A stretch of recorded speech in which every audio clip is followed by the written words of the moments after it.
Alright, Victorum game fans and SPQR fans, we are back with the final video here in our trilogy covering the scenarios for Gaul, the specific scenarios. This last one is called Harvest Time. And as you can see from the map here, definitely a little bit of a non-standard deployment, so looks like opposite corners. So let's find out what's going on. So both players have equal denarii as normal. The Gallic player is the attacker, and then the enemy player is the defender. Both players have 3 objective counters representing crops that have been harvested but are yet to be moved into stores, which they take turns in placing. No objective counter may be placed within 8 of another or a table edge. In addition, no objective counter may be placed in a deployment zone, which makes sense. Both players then roll a die, the lowest deploying all their models first, the highest second. Both players roll a second die.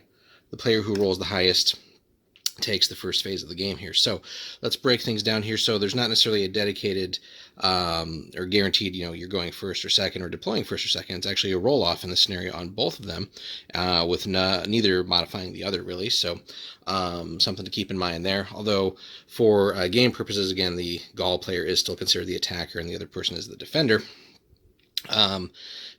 Obviously winning those rolls is crucial. So if you do have some sort of re-rolls, that might be a good time to burn it, just in case you, again, we've covered this in many videos, but, some of the benefits of letting your opponent deploy their things first is always nice to see. And especially here where that's not necessarily tied to going first or second, you still have that other roll. So, could be crucial. So, but both of these being up for grabs, that presents a couple different variables there. So again, if you happen to have your stuff deployed first, and again with these small deployment zones, which are basically 12-inch squares, which will make it a little bit interesting for the larger games, but there's you're going to be fairly bunched up to begin with. So deployment wise, you might not be giving too much away to the opponent, although again, taking note of things, especially with such a small deployment, things like cavalry or other units that can definitely get across the table fast and get to those crops will be crucial there.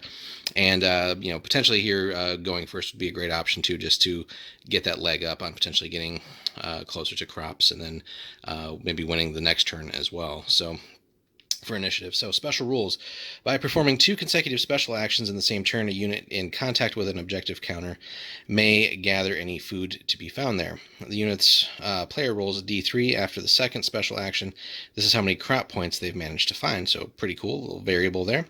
If the unit is destroyed by a ranged attack or fails a will to fight check, any crop points it's carrying are lost. However, if the unit is destroyed in close combat, the unit that dealt the final blows receives all the crop points being carried. So it's almost like a little game of hot potato here, except you're not necessarily trying to pass these off. You're just trying to keep what you got. Victory conditions. So the battle continues until all objective counters have been salvaged. The force with the most crop points is the victor. So, and again, even though it's not necessarily spelled out here, the way this reads then is basically after you've spent 2 specials on a crop, it's basically used up, and then that's however much you're carrying. So that could have been spelled out a little bit more carefully, I think. But basically, this is a little interesting one because it's almost like a sudden death here. So it continues until all objective counters have been salvaged. The force with the most crop points is the victor. So this, again, really could end quite suddenly. So if you're behind, you might want to try and prevent those final crop or those objectives from being salvaged, just because, again, you might not roll enough crop points to catch up to the enemy. So this is a great one, though, where the units that do salvage things are basically going to have a bullseye painted on them. So it definitely would make sense to spread some of these out, but again, with some of the restrictions as far as how far they can be from the table edges and your own deployment zone. So, you might want to put one certainly 8 inches away from your deployment zone and get an easy one start with like a throwaway unit or something like that. It's going to be interesting, especially, again, the units that do get that, especially if the objectives are closer to the center. It's definitely going to make for some brutal fighting. And so you might want to gear your lists with several like disposable units here that can go get the crops and then kind of run away, and sort of use your main fighting units to choke up enemies and ideally kill some, especially ones holding the crops. But at the same time preventing them from chasing you down. So you're definitely going to want to be very wary of cavalry and other things that can move pretty fast, or like lone heroes that maybe are geared for a little bit more speed, things like that. So lots of little things to pay attention to. So skirmishers probably will definitely come enter though in the scenario a little bit too, just to get around and throw some ranged fire as well. Start plinking off enemy units. So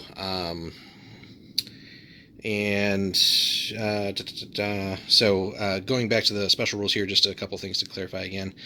So if a unit is destroyed by a ranged attack or fails a will to fight, the crops that it's carrying are just lost. So, if it's a weaker unit and you have a realistic shot of downing it with missile fire, by all means go for it, because then the points are just gone, which really puts your opponent far behind, or at least takes away some of their points potentially.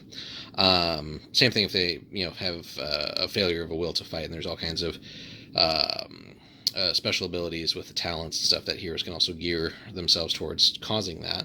So some things to consider there.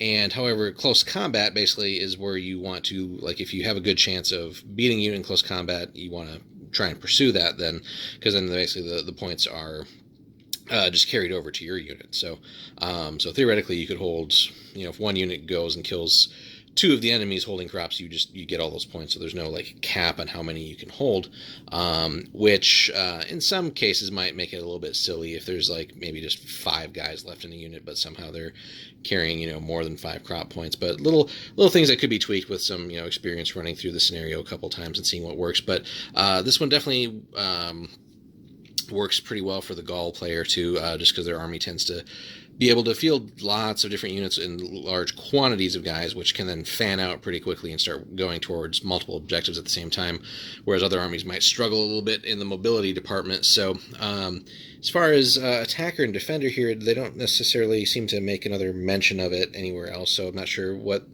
really how that matters. So that might have been something that was forgotten, but in either case, doesn't seem overly important here, unless it was supposed to be geared towards either deployment or whoever goes first in the first turn. But nonetheless, still a pretty cool scenario, and again, nice that there's a little bit of a different deployment here. So both people are pretty well restricted with that 12 by 12 box, which again will make it kind of interesting in larger games. You might have to, I guess, hold things off of the table, but this would definitely be a great one that would lend itself to, especially like the picture here, some farm terrain, obviously, to kind of go along with the crops, some fields, ideally some fenced in areas and stuff like that too. So just a wide open field could be interesting, but then it's just really who's got the faster army, I would feel, and who's got the better missile firepower. So if you're Gaul, certainly incorporate your cavalry a little bit here, because you want that extra speed element as well, and having some heroes geared towards getting your guys around faster. So horns will definitely be a key feature here. And then obviously whoever else is across from you, you got to be cognizant of what that army can do. A mirror match would be really interesting for this, honestly. But other armies that are even, maybe like mostly or entirely cavalry based could be kind of a nightmare here, because they can definitely get to those points fast and go from there. And again, with the way that the rules read with that sudden death too, like if you've already taken a bunch of crops and like you've just gotten lucky rolls, you've rolled 3, basically you've gotten 3 points per with that D3 roll, and you've taken a lot, you could gamble really and let the opponent get the rest of them and hope that they just they don't roll as well as you. Or if you have already a slightly more than them, you could try and play the odds and hope that they don't roll as high and stuff like that. So, because again, as soon as all the crops are harvested, basically the scenario's over. It doesn't matter who's actually been killed, it's just whoever has more points at that. So again, if you're behind, you might want to try and shield some of those and keep them from being harvested. That way you can work on basically beating an enemy unit. Again, the only way to transfer points is to beat a unit in close combat. So if there's a unit that's maybe really running and hiding or something like that, and they're carrying a lot, probably worth chasing them down, maybe trying to shoot them just to make them lose the points if you can't quite catch up to them for close combat purposes. But if a unit's if they've chosen to like run with a unit that's only like carrying 1 point, probably doesn't make sense to go after it. Use the fact that they've put a unit out of the fight kind of to double up or triple up or whatever it might be on the remaining units. So and here again, if you're a Gaul, use your overwhelming numbers and just punch the enemy right in the face if their unit's carrying crop points, just to win that fight, get it transferred, and then if that unit's taking too much damage, kind of shift them to the back and out of the way, where they can basically just hang on to those points. So, and again, be wary of the enemy trying those same tactics on you. So if they've got like a lot of fast cavalry, that's going to move around and try and get to points fast, and or use that to chase down your own guys. So you got to be cognizant of that as well. So again, definitely some terrain would be nice here, just to slow down avenues of approach and really make it a little bit more of a chess match as to who gets all those points. So definitely worth trying out with multiple different armies, and seeing, how well the Gauls do in all these, but also could just be fun between any two armies, really. Just a neat scenario here.